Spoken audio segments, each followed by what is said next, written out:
Hey, what's up, guys? So this video is going to be a little different, a little bit off the cuff, but I do got some notes to remind me of some things. But basically, we're going to talk about F.A.N.G's backstory, as well as a possible Season 4 character. Now, there is no direct evidence of this or leaks or anything like that. It's just basically a story. It's going to be a story time video. I'm going to summarize it the best I can, but it does give some pretty cool hints and some pretty cool, storyline on what's going on in Street Fighter V, especially after the cinematic story. So, one thing I should let you guys know that on the Capcom CFN website, they got this side reader story, and they have a lot of cool mini stories of stuff of characters like F.A.N.G, like I'm going to tell you guys right now, that you guys should definitely check out if you want to get more into the Street Fighter lore. And I'm telling you guys, this stuff is a lot better than the story stuff that's actually in the game, which is unfortunate, and it's so good that actually I'm making a video about this, letting you guys know. So if you guys want to read it yourselves, go ahead and hit to that link. But I'm going to summarize the F.A.N.G part of it for you guys right now. It's a 3-part series. Okay, so let me start this off by talking about F.A.N.G's backstory. So F.A.N.G as a character, from what we know in the game, he's this goofball character. He's kind of silly, kind of some comic relief. He's always saying number 2, he always wants to be second place at these things and all this stuff. But this backstory is just like a complete different character. Instead, he's described as this really cold assassin, okay, with like no feelings, no remorse, and how he grew to power is also very dark, you would say.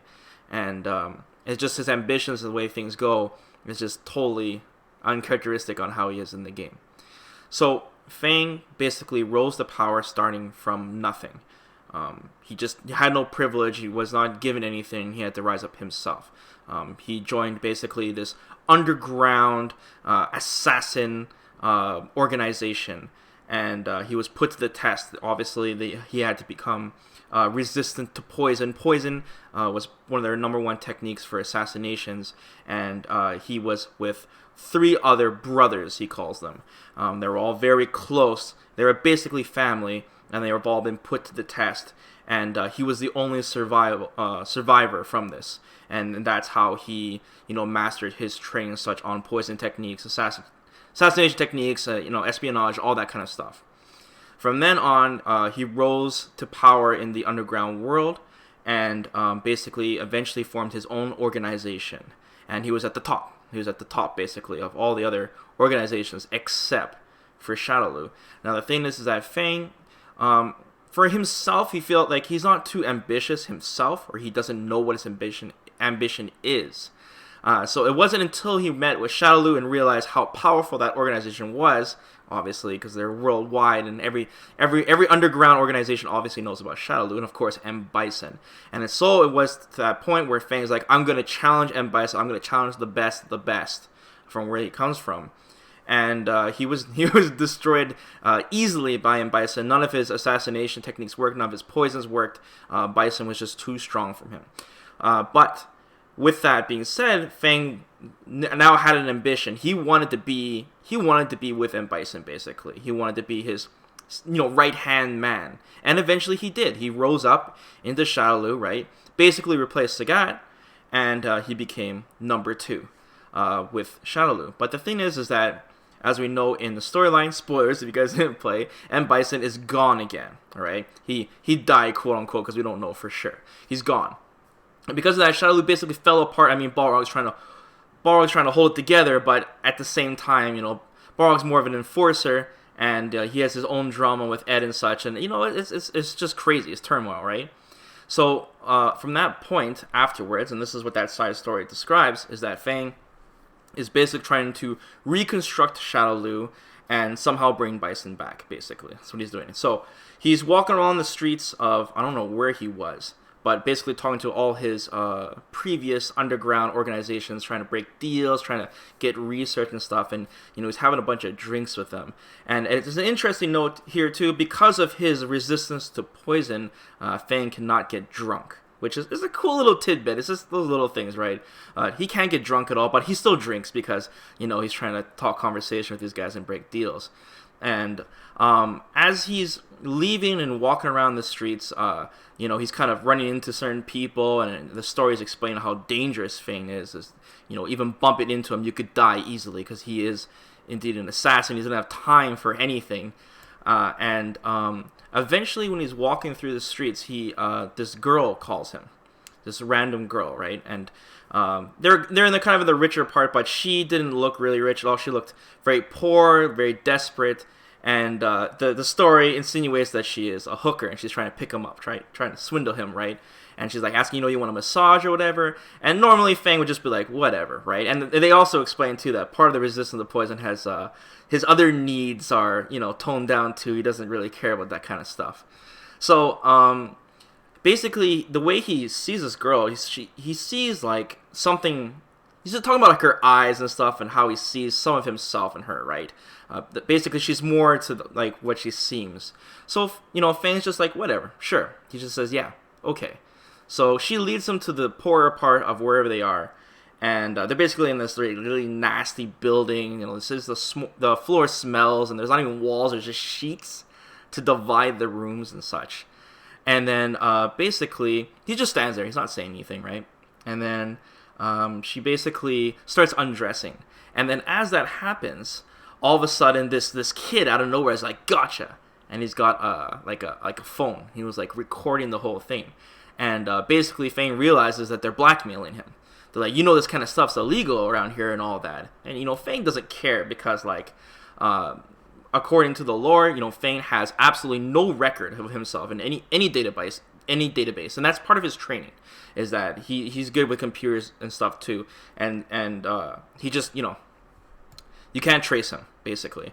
And F.A.N.G's original name, he doesn't even remember his own identity because it's changed so many times. He has plenty of different aliases, and he doesn't even know. Now, right now, he's just known as F.A.N.G, but he doesn't even know his own name.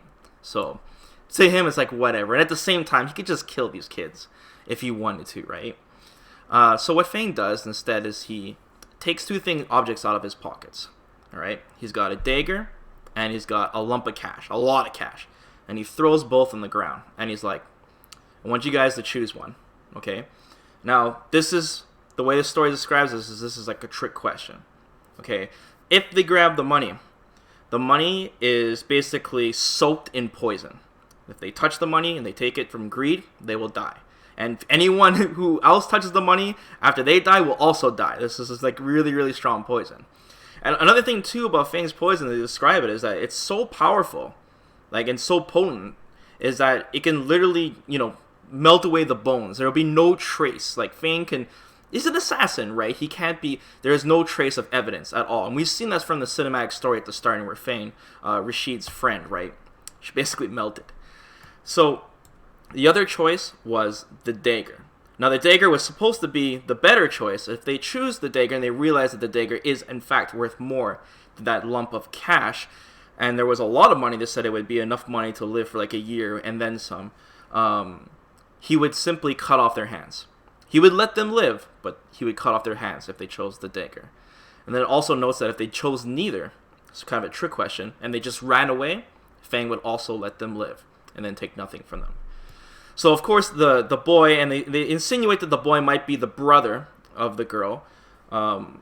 He's looking at the money, of course, right? But the girl, her eye is just fixed on that dagger. She's just looking at that dagger. She's really intrigued by it. And she's going closer and closer, kneeling down to it. And F.A.N.G's getting ready to cut off her hands. He's like, okay, she's going to go for it. And then, but instead, she doesn't touch it. She stops. And she looks at the dagger closely. And it's got this Chinese writing on it. It's calligraphy, right? And she's kind of tracing it with her fingers, trying to like, what is this? What does this mean, right? She's really intrigued. And that, of course, intrigued F.A.N.G too, because this is a response that he's not used to seeing. He's done this before to people, right? And then F.A.N.G's like, so you want the dagger? Getting ready to cut off her hand. She's like, no, I don't deserve this dagger. She realizes that the dagger is obviously really important, more important than the cash, but she's not worthy of touching it. And, of course, that intrigues F.A.N.G even more. And she asks F.A.N.G about the writing. She's like, what does this mean? Right? And she doesn't understand because she wasn't taught that. And then F.A.N.G's like, you don't want the dagger? She's like, I just want to know what this writing means. Can you teach me it? And then F.A.N.G realizes that he sees a part of himself in her ambition, and how she also wants to rise up in power. And F.A.N.G basically explains that the writing on that dagger is actually the formulas and teachings of his organization, of all the poison techniques he knows is written on that dagger. And the writing on that dagger is more valuable than the dagger itself. And he basically gives the girl the option: are you willing to give everything up to learn what this writing means? And she thinks about it for a bit, to give up her identity, everyone she knows, and she says yes.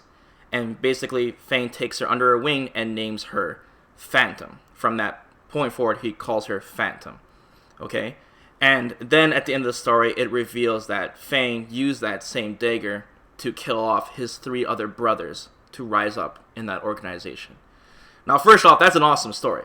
Okay, I mean, Street Fighter stories, there are a lot of good stories in the lore, but most of it is not actually in the game. It's stuff that we read out of the game, and this is one of them. And even though it is on the official CFN website, I would love to read a story like that in the game itself.